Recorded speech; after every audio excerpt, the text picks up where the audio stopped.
He gets the snap, four-man rush, he's back, pocket collapses, he's in, and down by T.J. Watt, who breaks the Steelers' all-time sack record. Oh, yeah. Move over, Debo. Here comes T.J. Watt. And what a way to do it. Taking the young rookie, all 6'8", 386 pounds of beefalo, and rips a corner on him and tracks down Deshaun Watson from behind. That's just a great job of getting up the field, throwing the uppercut with a slap of the left hand, inside uppercut, bringing him down. Beautiful job. Let's go. Let's go. Blood in the water, baby. Woo! Woo! Here we go. This pass is caught, and that's a touchdown. That's the way to work. Come on. He's hit and sacked. The Steelers win the football game. Let's go. Come get it. You know what it is. This one is in the history books. Here we go. Welcome to the 84 Lumber Mike Tomlin Show. Hi everybody and welcome to the 84 Lumber Mike Tomlin Show. I'm Missy Matthews. There were plenty of lead changes and takeaways in the Steelers and Browns Week 2 clash. Pittsburgh extended its home winning streak on Monday Night Football to 21 straight games thanks to the defense putting up 14 points. Alex Highsmith and TJ Watt became the first pair of teammates since 1982 to each post a sack and touchdown in the same game. For more on the Steelers' first win of the season, let's welcome in Bob Pompeani, who's with Coach Tomlin. Bob. All right, Missy, thanks very much. A big win for the Pittsburgh Steelers Monday night. And the man to my left, you may as well call him Mr. Monday Night. I mean, there's already a prime time. Can't call you that, but Mr. Monday Night, does that sound like it's the right nickname for you? I'll take it. I tell you, I think more than anything, just looking back at my personal relationship with this game, I just have so much admiration for Monday Night Football, and I'm so humbled to be a part of it. I grew up in the Howard Cosell era. You know, oftentimes you didn't know what happened on a Sunday afternoon until you watched the halftime highlights on Monday night. And so I have a relationship with that game, and I try to convey that respect that I have for the game to our players, and I want them to understand what an awesome stage it is and what an honor it is to be a part of it. But ultimately, it comes down to performing on the big stage in prime time in front of your peers, and our guys made the necessary plays, and so we proceed with a victory. Defense was outstanding in terms of coming up. You always preach about turnovers. Well, you got 4 of them, 2 resulted in touchdowns. Talk about those 2 guys on the outside because they were all over the field. They have been big in the recent history of this series, and they were big on Monday night. We knew that TJ would get some attention because their right tackle was out, and so we thought schematically it might create one-on-one opportunities for Alex, and he delivered a big sack fumble on a play pass in a one-on-one circumstance late in the game, which TJ recovered and ran back. They made all the necessary plays, man. They're a heck of a tandem, and I'm sure there's more to come from that group. TJ Watt becomes a sack franchise king with 81.5, and for the first time since James Harrison 2010, a player has an interception and a forced fumble results in the score like Highsmith did. So those are big plays. Also, Ogunjobi seemed to really step up with Cam Hayward being out. Yeah, I tell you what, I sensed it in his prep all week. Larry's a good teammate.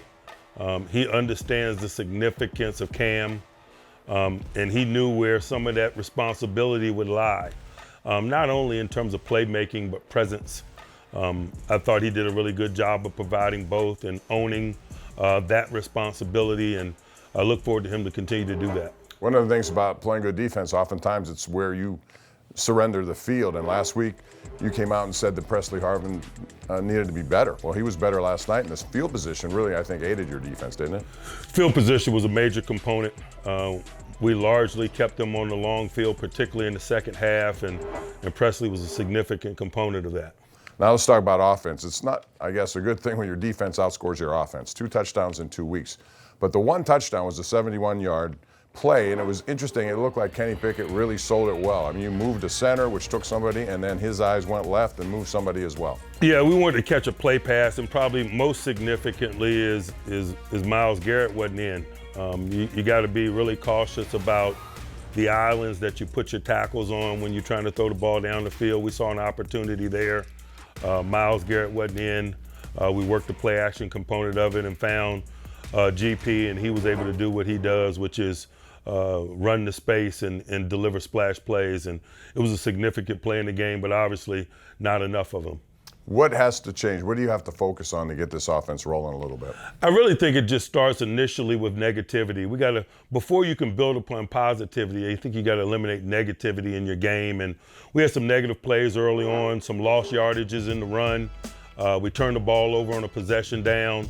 Things that can be unsettling, particularly in an environment like that. And we have to tee them up for success more. We got to minimize negativity, and thus that'll breed probably more positive performance. The second guessing, the lack of surety oftentimes that comes up in play is born out of some negativity. And so we got to minimize more of that, and particularly early on. Before that 71-yard touchdown, it was a big third down conversion. Jaylen Warren provided that. He was really good in the pass game. Might we see more of that component to his game? There's no question. He's a talented guy. I thought he was really good all night. As you said, particularly in the passing game, probably a bigger play than that one. We threw a check down to him into a zone coverage, and he worked his way through about 3 or 4 defenders. But he's a highly competitive guy, and so it's reasonable to expect him to be able to do some of those things and do them consistently. One of the things about Monday night that you probably like is the crowd, because normally it is a frenzy. I thought at a real high octave, they were as loud as I've seen in quite some time. Man, you cannot eloquently explain the feeling that you get in a stadium like that. It's awesome. The fans, man, they inspire us. We desire to entertain them. It's a relationship, and it's a relationship that we respect. Coming up, thanks, Mike. We're going to talk about the next opponent, which is the Vegas Raiders at home.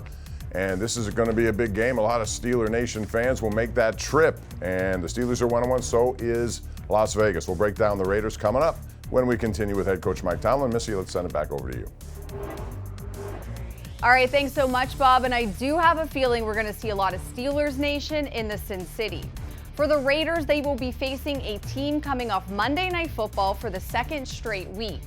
And Raiders quarterback Jimmy Garoppolo will no doubt be taking note of the Steelers' outside linebackers' performance against the Browns. Congratulations to Alex Highsmith, who is the Week 2 AFC Defensive Player of the Week.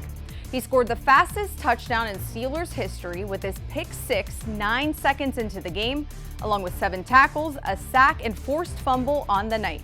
The 84 Lumber Mike Tomlin Show will be right back.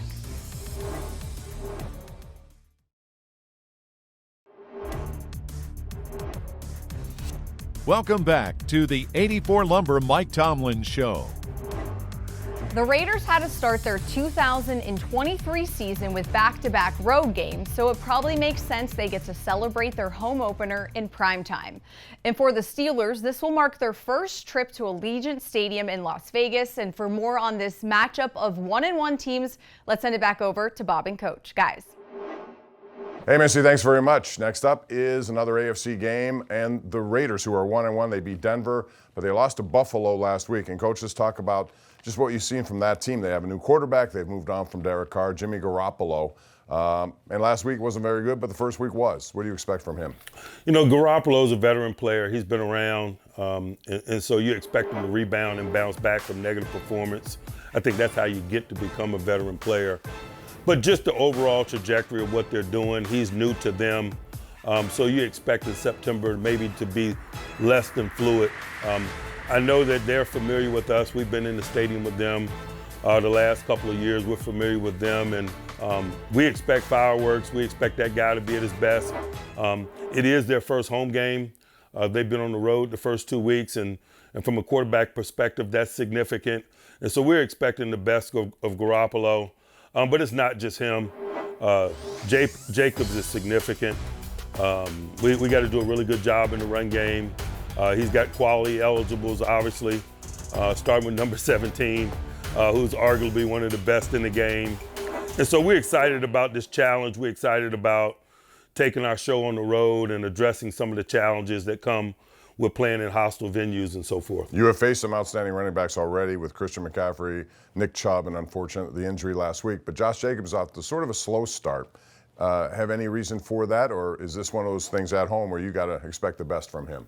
Oh yeah, we're obviously expecting the best.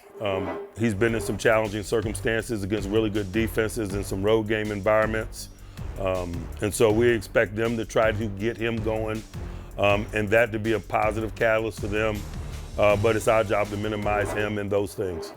Davante Adams looked like a concussion, but he came back into the game. He's one of those guys that just can take you deep. He can do a lot of different things out there. How long does it take the relationship between a quarterback and somebody like that, since Garoppolo's new to them? His talent level is unique.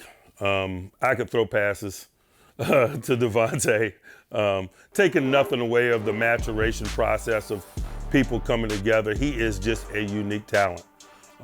He's strong. He's got good COD. He's got strong hands. He's big at the catch point. He's very aware. He's got very good route savvy. He is just an elite receiver, and I'm sure Garoppolo is glad to be working with him. So strategically, what do you try to do with him matchup-wise? You know, you try to put multiple people on him when appropriate, but that's not earth-shattering news, to be quite honest with you. Guys like Davante see double teams week in and week out. We put 2 people on him at various times a year ago when we played him on Christmas Eve, and so that's just standard operating procedure when you're playing a guy of his caliber.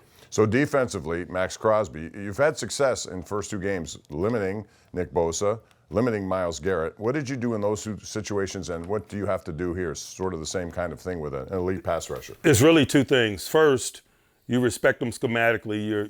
You're cautious about the circumstances that you put people in that deal with them, particularly in weighty moments. And secondly, you don't assume the job is done because of that. And so you double him when appropriate. You don't allow him to step up and do his thing in the weighty moments. And in spite of that, even when you have 2, those 2 better have a certain level of urgency. That's how guys like TJ can step into a stadium repeatedly and do what he does, although everyone has a certain level of anticipation that he's going to do what he does. Robert Spillane is with their team, and he's their leading tackler right now. So you know a lot about Spillane. He's carved out quite a nice career for himself. Yeah, happy for him and proud of him. Robert played a really good game against them here last year. I would imagine that's one of the reasons why he's on their team now. He's a green dot for them, all situations guy, a captain. He has those traits. He loves football. He's smart. He works at it. He's tough.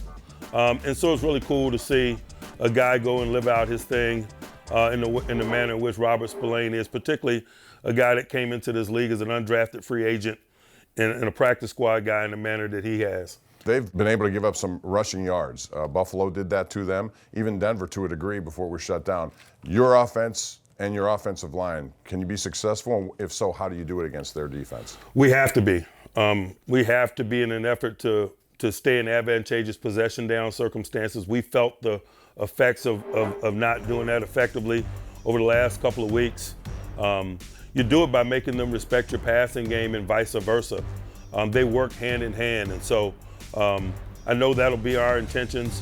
I know Buffalo was a little bit different. The quarterback mobility component of Josh Allen is always something to be reckoned with. But make no mistake, they're going to come in here with the intentions of minimizing our run game. They realize what a catalyst it is for us. But neither here nor there, we have to get it going.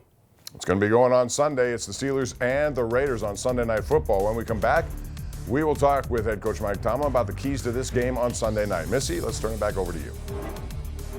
All right, thanks, guys. And Pittsburgh will be traveling to the West Coast for the first time since the 2021 season, and this trip will also mark the first of 3 to the Pacific time zone. Coming up next, Merril Hoge dials up a playbook to break down some of the Steelers' splash plays on defense from Monday night. Now it's time for this week's Yins Chat trivia question. Which former Steelers running back has the most rushing touchdowns in a single game versus the Raiders? Jerome Bettis or Franco Harris? Find out after the break.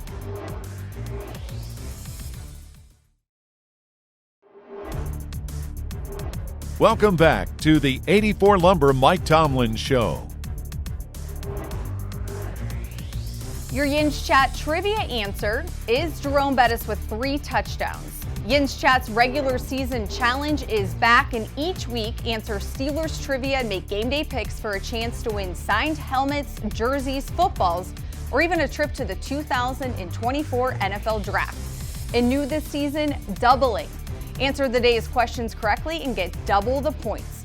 Just log on to the Steelers mobile app and play for a chance at this week's prize, a jersey signed by George Pickens. Heading into week 3, the Steelers defense is giving up the 3rd most yards per game in the National Football League. It's a top priority to fix this week, but this unit has also produced 9 sacks, 5 takeaways, and 2 touchdowns. For more on how moving around some key players is helping them to create some timely plays, here's Merril Hoge with this week's Playbook.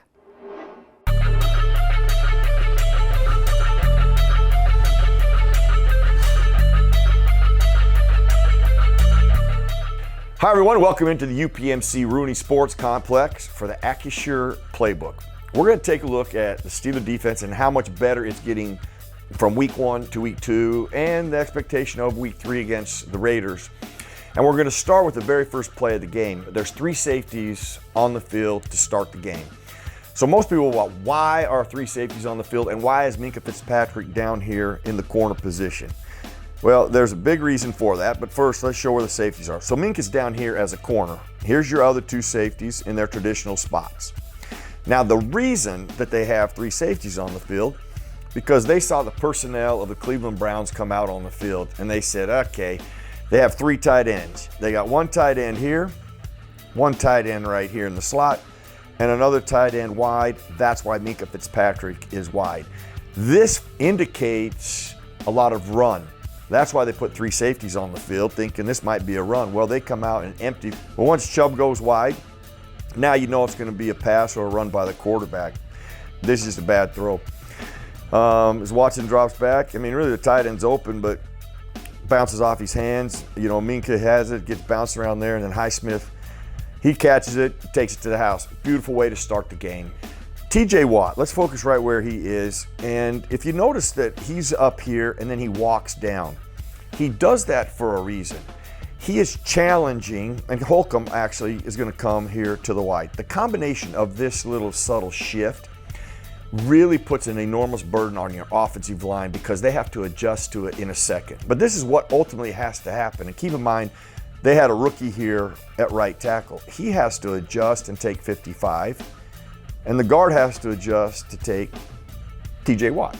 If you do these type of shifts and slides just before they snap the ball, which is exactly what happens, they do it and they time it perfectly. When you do that, this is often what happens. You have people that are unaccounted for, you get Holcomb in the backfield, and you completely ruin their running game. Now I don't expect 2 touchdowns against the Raiders. It would be nice, but this defense is playing as good as any in football, and is going to help win games until this offense can get back on its feet and start matching what the defense is doing. And you can catch much more from Merril on the team's official YouTube page.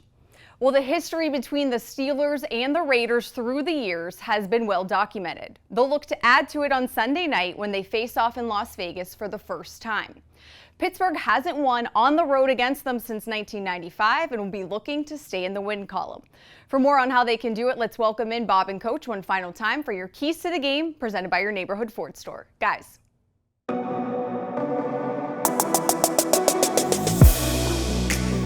All right, Missy, thanks very much. It's time to hit up head coach Mike Tomlin for the keys to this game.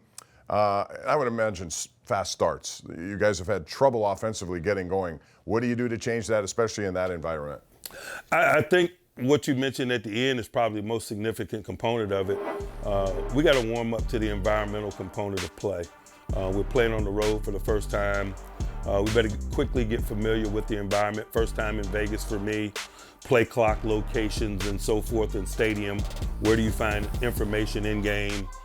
Things of that nature, line of sight, vision, things of that nature always has your attention. And again, some of the things that are challenging from an offensive perspective when you're in a hostile environment, silent counts, and how do you minimize the defense's ability to tee off, and particularly in the weighty moments, offense's ability to communicate on the other side and check with me components of play that oftentimes comprise offensive play at home.